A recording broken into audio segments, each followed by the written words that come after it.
話說上一回就講到我哋嘅寫古仔有5大類型嘅生字 cameo 啦，即係形容個性格 character 啦，appearance 啦就係外表啦，然之後 M 就係 movements 啦，E 就係 environments 啦，同埋一件特別嘅物件就係 object。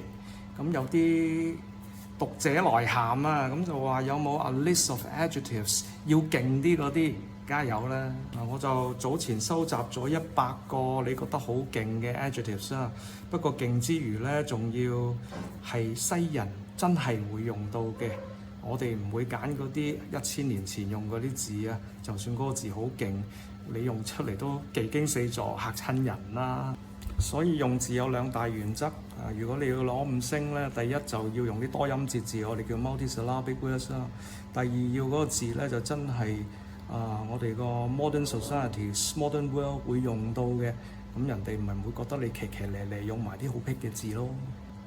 又到呢個 download 文件時間啦，嗱呢個 PDF 咁就我收集咗100個你覺得幾勁又常用到嘅 adjectives 啦，唔係你常用啊，係西人常用啊。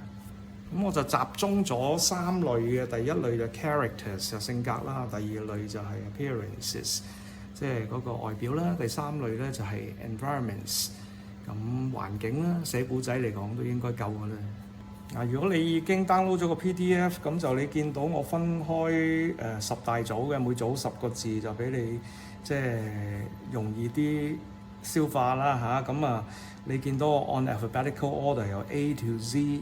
咁就分開嘅，咁就等你一日學10個咁啦。咁如果你覺得太多啦，你唔想學咁多，咁你每類即係 characters 你又學3個啦 ，appearances 學3個啦，咁environments 你又學3個啦，都可以呃到一下人嘅啦。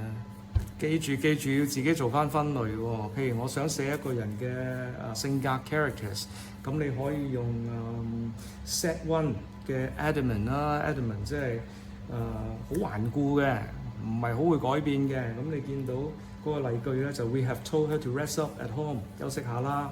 But she was adamant that she was coming。咁你見到我除咗用 adamant 之外咧，仲會用一個好簡單嘅例子病咗佢都依然堅持要翻嚟，仲唔係頑固？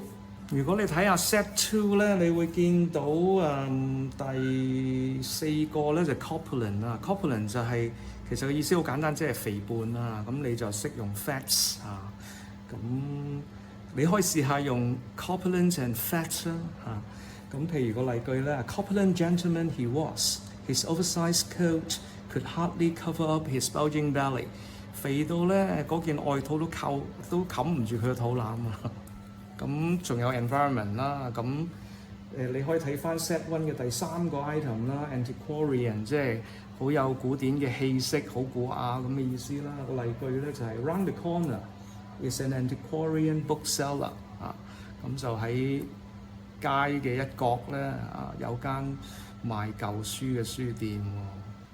咁你自己分翻開3類啦，譬如你睇晒100個之後，你就將佢分開係 C 啊，定係 A 啊，定係 E 啊，咁你咪可以記得，如果你真係要寫故仔，你要講齊呢3樣嘢，就係人物嘅性格 characters， 人物嘅外觀就係 appearances， 同埋個環境，故事發生嘅環境 environments。間中 show 1-2隻呢啲 multisyllabic words， 咁人哋就會覺得你英文都幾勁喎，但係其實你係有備而來嘅。